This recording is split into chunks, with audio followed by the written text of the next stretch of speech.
Welcome to All Hands, a podcast brought to you by Lattice, where people success is business success. I'm your host, Caitlin Holloway.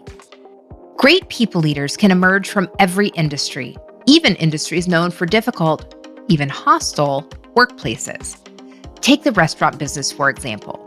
The margins are razor thin, the hours are long, tempers can run short, and chefs in the heat of the kitchen have a reputation for, fiery personalities. An estimated 80% of hospitality workers experience burnout throughout the pandemic. But it doesn't need to be that way. Today's guest is on a mission to build a healthy, positive workplace culture in his kitchen.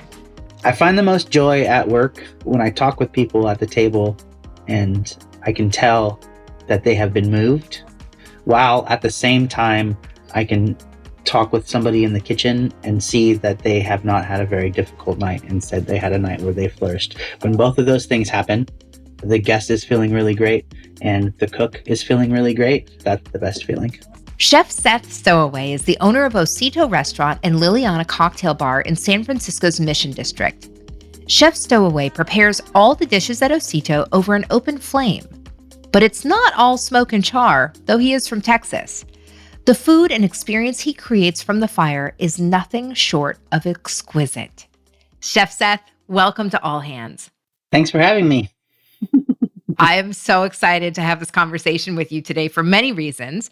But before we really get into things, I want to share a little bit with our audience a bit about how our paths crossed. I was incredibly inspired after meeting you a few years ago now when you slid into my LinkedIn DMs. You and I were perfect strangers as of a few years ago. And you asked me a simple question. You simply wanted to know and connect with me about building a healthy workplace culture in the kitchen. And so tell us, Seth, what inspired you to want to intentionally build a healthy workplace culture at your restaurant? I think the first thing is I spent so much time in my youth alone when I was, out there struggling with addiction and homelessness. I wanted to be around people and I loved people. When I got sober and I found a good mentor, I realized that a kitchen could be a place where you find community and where you learn how to grow up. As my career went on, I found myself fall into a lot of like the negative kitchen culture, and for lots of different reasons. It was just like this beautiful thing, this thing that I loved, turned into this thing that was just like breaking me. Yeah. I wanted to be able to be a part of restaurants, and as my wife so gently put it, before I started to work on Osito, she said, maybe you can't work in kitchens. Maybe kitchens aren't a safe place. And I said, that's sad, to me. Yeah. I had gotten to a point where, I wasn't happy with myself and wasn't loving people, and just like, I know it's not the only way. And there are so many beautiful things about it. I just wanted to build the place that I knew it could be. The restaurant industry is notoriously difficult. I mean, like they've created a multi-million-dollar TV empire out of it. Gordon Ramsay has made a career out of creative insults. So what are the actual things that make the restaurant industry so difficult to work in? Why are chefs and other hospitality staff so prone to burnout? It's a couple of things. The margins that restaurants operate at, most restaurants operate at, there are obviously exceptions, but one of the biggest things you can control is your labor, and especially in cities where labor is really expensive. And so that becomes the first thing you can go. And I actually used to work for someone who would say, 2 really good hands are better than 4 mediocre hands. And there is truth to that for sure, right? But when it becomes you're asking someone to work a 16-hour day because of the workload and the volume, then arguably that doesn't hold weight anymore, right? Because what you're doing is saying like, I don't want to pay for the second body when you're good enough to do it all. Why don't you should just do it all. And then you find yourself working, 16, 17 hours a day, 7 days a week. And, and there's no way to be a healthy manager when when you're exhausted, when you're burnt out. I mean, maybe, maybe I have not met them. My experience is that exhaustion causes me to be confused. It causes me to experience stress at a higher level. It causes, I think, less space to process things that are happening in real time. It ends up being more reactionary, and some might interpret as hostile, or sometimes is hostile. Another thing, in my experience, no one teaches you how things are going to change when you become a manager. Like, the power dynamics and the relational shift things. You can be working with people for years, and you're friends, and you're like comfortable with each other, and then become this you get this new role. I don't have the experience of someone sitting down and saying, listen, everything is about to change. Your relationship with the people, it's going to change inherently, and to keep you safe, to keep them safe, there are some new guidelines. That's a huge one, because like I don't drink or anything, but like restaurants are hard, so people go out and they drink and they let off steam, and there's like all these relational dynamics that happen when you're like friendly. The people are your people, and then when you start to manage them, if something happens, that it just changes. It changes in people's perspective, right? That's kind of like our cultures. That is a really big one. It's like, oh, like, yes, we are still friends, but also like, what does this look like now? I'm nodding along in agreement here. I'm also smiling because I can see you. Our audience can't, for obvious reasons. This is a podcast, but you are sitting in your own restaurant. You are sitting in Osito and Liliana. They share. I smile because I know that you are doing things differently. Before we really start talking about the specifics of how you're building the culture, I'd love to just hear you in your own words describe the actual restaurant. I love dining at your restaurant. I love saddling up to your bar. I feel so good. I feel so at home. I know the food that I'm going to eat is going to be phenomenal. But can you describe the restaurant for someone who hasn't been there? What is that experience like coming in, walking in the front door? You walk into a foyer that's, it's small, but it's all clad in redwood that's reclaimed from the outside of a home.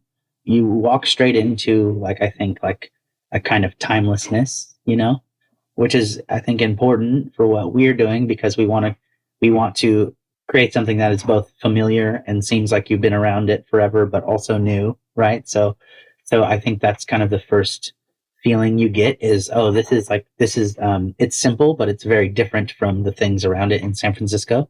It's kind of like a moment for us where we open the door and you can see the dining room, which is also, like, I think the design is meant to be like simple and intentional, beautifully specific. And so you walk into the dining room, and you look to the right and you see this kind of forest of coastal California plant life.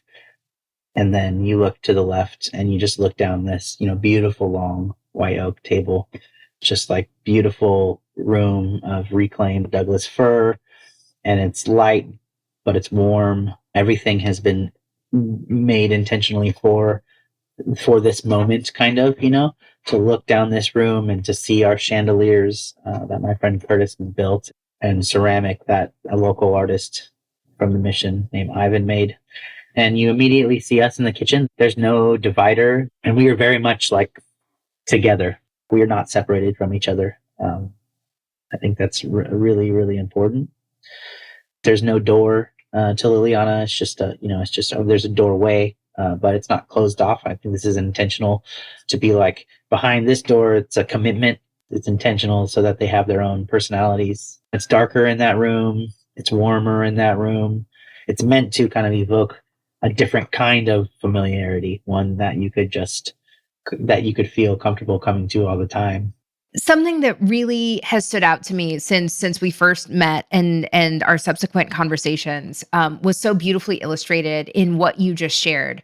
So when I asked you to describe the restaurant and the experience somebody may have coming in, you actually described the physical space, but the emotion that you want to evoke. the intentionality behind every single decision that was made. And because I've had the privilege of sitting, in a seat where I could view in on your process and every decision point along the way, not every decision, but many of the decisions along the way, to see your vision, to see your intentionality come to life in the space physically, before a fork even hits the table, before a piece of food enters your mouth. This experience of community, this experience of intentionality is felt by the patrons that walk through your doors. And when we first met, I had shared with you a little bit about my past and background and working at Pixar Animation Studios. And I had shared at one point that, back then Steve Jobs was still around and very much active at the studio. And he cared as much as you do about the details, about the space, the intentionality of where the door is or is not, makes a huge difference in how the culture actually comes to life and the experience that humans have when they come to that. Even if it is subconscious, especially if it is subconscious, because it lives in the back of your brain and your brain is processing all of these experiences, these sensory experiences simultaneously without really registering, oh, there's not a door there, or, oh, that's beautiful wood, or, oh, those plants seem familiar. Not only were you intentional about every design choice, but that you brought a community together to really build this restaurant, physically build the space, and then as a community, build the culture that you are aiming to create through Osito. I'd like to shift now a little bit to what it's like to work at Osito. How many employees do you have? Would anyone describe that as a lot of employees or just a small, scrappy team? For the size of the restaurant, it's a lot of employees. It's about one employee for every two people who can sit down at any given time. Right now we have 30. It's a hard question to answer because on paper we have like more than enough staff, and very purposefully more than enough staff. And then some nights we feel like we don't. That's the name of the game though, right? And as an employee, the experience of not being short-staffed every night, not working and grinding and doing those really long haul shifts and the double and the 7 days a week, 9 days a week, 12 days a week, which doesn't exist mathematically, but it sure as hell feels like it. I can tell, even without knowing you, that you have been very intentional about your staffing and the culture that you are building by simply having more people than is maybe the minimum viable output, which is what most restaurants choose to do. How would you describe the Osito and Liliana workplace culture today? Yeah, I would describe it as we're learning. The first thing is the management team is like very robust for a 60-seat restaurant, or a 26-seat restaurant and a 30-seat restaurant. We have a chef de cuisine, a sous chef, an AM sous chef. We have an R&D chef, and then we have two junior sous chefs and myself as managing the kitchen. And the kitchen, as you know, is very small. So that's a lot of people to cover a lot of ground to be helpful to people who are training. In the dining room, we have my business partner, Jen, who is our executive director, which is, something a small business typically, like, some might be like, why do you have an executive director? Because you're one restaurant. And I'll get to that in a second. And then we have a director of business who just looks at our finances and does HR stuff. We have an in-house HR department. It's great. Something that I've never really had. I want everyone to be, like, to feel safe and good, and like, what are the appropriate things and ways to approach things? And, so that's, I think, really imperative no matter what. And a lot of people don't have the luxury of. Then we have a service and beverage director. We have a bar manager. And then we have two junior managers. One is a maitre d' who does like all of our guest comms. And we have a lead som, and she basically, does the wine stuff with the beverage director, but also closes the restaurant several nights a week so that and a GM, so that our GM is not working, 14, 15-hour days, which is pretty typical for every manager. So the idea was, to start cutting these things down, right? So we can start first with the management staff. Like, we I don't want to be a restaurant where everyone's working 15, 16 hours a day. It does sometimes get up to 13 hours, 14 hours, but that is the exception and not the rule here. The rule is kind of like we work 10 to 12-hour days, and anything more than that, we know that you might need to take a break soon.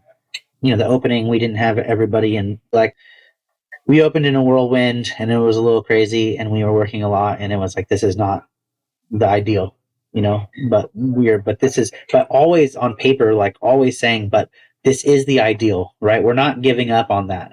That was really big, right? So we're working 15, 16-hour days.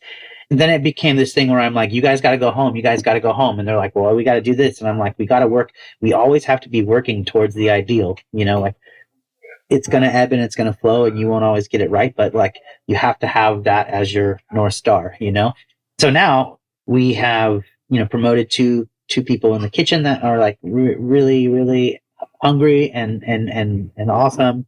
And two people in the dining room. And what it's allowing us to do is train people so instead of like, someone being here from 10 until 12 or 1 a.m., like someone can come in at 10 and leave between 8 and 9. And then there's staggering, responsibilities all the way until the end of the night, where we can kind of close the loop for the morning with the intention of, people being able to be rested for the next day. And it is a hard job. It's like a hard job. It's physical, it's emotional. That's not going to go away. And I believe those things are good. Because we're doing something that we believe is awesome, and we want to push boundaries, and we want to be the best at what we do, and that takes commitment. It is difficult, and I'm not trying to take that away, because I think that is also special, which I think can be confusing with the ideal, right? Like, if this is the ideal, why do I still feel this way? Well, it's because you still have to choose to do this because you love it. And the same thing with the management staff for the dining room. These are like, very like high level. What can you do to start changing things? And one is, making it so that people aren't here their entire life. Or that there's enough bodies that have enough training that if somebody needs to take the day, or like, hey, can I take tomorrow off? My brain needs to reset, that we can cover them. I'm sober, and one of the things is, HALT. Have you heard HALT? I have not. HALT is 4 things to look for: hungry, angry, lonely, and tired, right? These are like basic human needs. Well, those are the ones I think that take us out, like, do you feel alone? Do you feel like there's someone to come to? And then we talk about things like, what does it look like to just be totally transparent, right? Like totally transparent with our money, with where things are going. So we take a service charge. We don't take tips, and by law, the restaurant can use that service charge however it wants. We, as of now, only distribute that to our employees. We want everyone to make a kind of a baseline that we're working towards, but like, that's our intention, not where we're at. These are some big things. And the other thing is, we talk a lot in the restaurant about coming to the table with the things that are on your mind. This is the most challenging thing for people. Like, if you're frustrated with me, like, I'm an intense standard keeping, sometimes I can micromanage. How can we sit there and, instead of holding things in and, creating resentment, creating divides, but how do we say, hey, listen, this is what's going on inside of me, or I was having this problem with this person, or, hey, have you guys seen that these two people are like, not, they're having, it's hard for them to work together. Maybe we can sit them down with HR and work through those things, those interrelational things that most people just like stuff down. It's easier for people to just be a little bit miserable their whole life than to walk through something seemingly difficult, because there's freedom on the other side. And so we can't fix or change things really on our own, but we can say, like, hey, what we do know is there's freedom on the other side. That's what we're working on.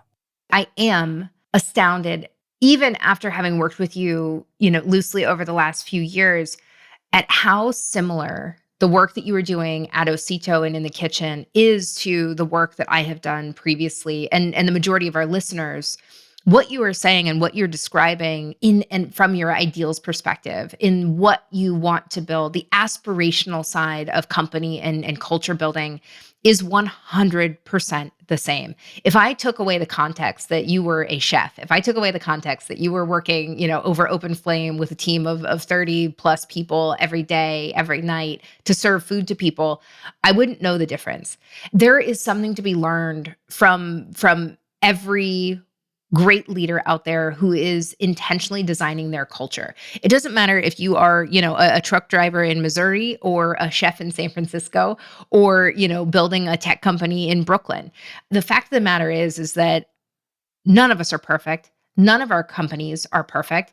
None of our cultures are exactly where we want them to be. But it is about expectation management, which you've talked about a lot, managing expectations. It's about intentionality and how we have and create the space to have dialogue around our intentions and to demonstrate what those intentions are and to give ourselves space to learn and grow and develop together. And something that you've shared here in this conversation that I really want to highlight is really about the impact that has on the experience and more importantly the output or the outcomes of what it is that you are doing. And as you pointed out, there's always a conversation around trade-off. We do not live in a perfect world without constraints, but when we understand what those trade-offs are and when we are having very clear conversations around those trade-offs that are housed within the framework of our value set and are having our North Star, our aspirational version or view of what we want our culture to be, we actually can make progress against that in a really healthy way. And so I have chills because as you were talking about this, again, in the context of building a restaurant and serving people food and wanting to create an incredible community experience, you really have shared a lot of incredible leadership lessons for anyone in any industry. I know that we've talked in the past, just personally, around the dynamic of what becoming a boss or a great manager means. What does that responsibility mean to you? It means that the most important part of my job is to make sure that people are set up to do their job. Everything else is second, whether it's, I'm like R&Ding something or like whether I need to butcher something or whatever it is, I need to have space available first and foremost to help someone get through their day successfully, making sure people feel supported and also making sure that in that support, there's like a healthy boundary of what it means and what I'm offering people to share space with me. I've experienced like, if you need to talk to me about something, I'll make space for it. And then, someone can come and take an hour out of my day talking about things that don't have anything to do with the workplace or the restaurant, turns out. Those boundaries are really necessary. So to be a good leader, I think to say this is something that maybe you should seek outside help for because I can't pretend to be somebody's therapist or or a doctor.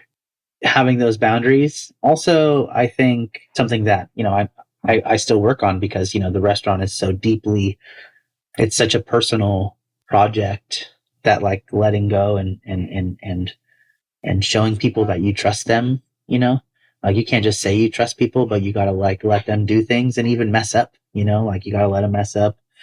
You can't just come and change it, which is, fixing something in the moment is like, that's what I go to. So I think prioritizing people, creating healthy boundaries for yourself and for others. I think the understanding when you have the answer and when you need to point someone to someone who has a better answer, I think is a really big one, right? For me, it's like I'm very specific. I am very good at doing these things, right? And the other, people, my partner, our other managers, they have things that they're very good at. Our business director, Lou, all day, all of the workplace laws that are always changing, all those things, she's on top of all of that stuff. For me, it could be an uninformed utterance, until I get the information from the person who's studying it. So that for me, giving that up for the employee, that they're getting accurate information and not being, messed around with. I think that's really important. And also for the other manager that like, this is your job and I trust you to do your job. So what you're saying is being a manager and being a leader in an organization is hard and complicated, and humans are messy. Is that what I'm hearing you say? Yeah, the humans are so messy. And it's always going to get messed up. That's the thing. And that's hard, right? Is like, it's always going to get messed up. And sometimes that's the one thing I think about. Like, there's never going to be a day that comes that this place is so perfect that somebody's not going to leave here with a bad experience and thinking it's all our fault. And maybe someday it will be all our fault. And someday it's going to be them not understanding where the lines are. You know, all these things are going to be real and they're going to be real forever. And that causes me great anxiety. Well, you and every other people leader and manager and mentor and boss out there, we all are doing the very best that we can every single day. And regardless of, the realities of just life and life unfolding in the way that it's going to, is that each and every one of us can just do our best. And the better we can talk about these things, create that safe space, create a culture that is built around, an aligned value set, et cetera, is the only way that we're going to do it slightly more gracefully. Never perfectly, just slightly more gracefully. Every person that comes into our orbit and leaves, whether that's a diner sitting down and eating a meal, or an employee that has come and gone in a shorter period of time than we had hoped, or the person who stays with you forever and retires under the Osito umbrella, every one of us is going to have our own perspective and our own story of how that experience was. And all of them are real. That is just the wild experience that is being a human. Yeah, totally. Neither one of them is right or wrong, and all of them deserve being held equally, which is also tough, right? Being in a position of privilege and power as the leader in an organization, it's all we can do to just adhere to those values that we believe are the best way to show up. But the more intentional we are about how we're building our cultures and how we are coming together as a community, have a huge impact on innovation, have a huge impact on the experience that our consumers or our users have, and most importantly, has a huge experience on the world of work as it is shaped. And so, Seth, are you ready to jump into some quick rapid fire here with me? Yes. Awesome. Okay, don't think too hard.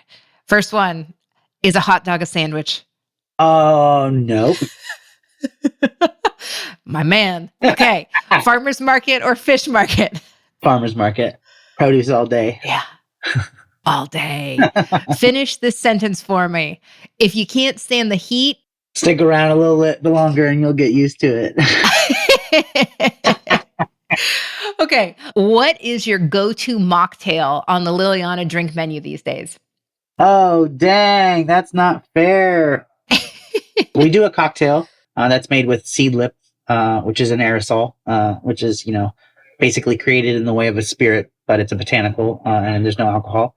And that is, we use that with juiced English pea shells so that there's zero waste. So we use the peas on the menu and then we use the shells in the drink. And that's a really delicious spring cocktail. There's some other things in it too, but oh man, I gotta get back out for this new menu. Okay, rapid fire. Where do you find the most joy at work? I find the most joy at work when I talk with people at the table and I can tell that they have been moved, while at the same time I can talk with somebody in the kitchen and see that they have not had a very difficult night. Instead, they had a night where they flourished. When both of those things happen, like the guest, the guest is feeling really great and the cook is feeling really great, that is together, that's the best feeling. I love that.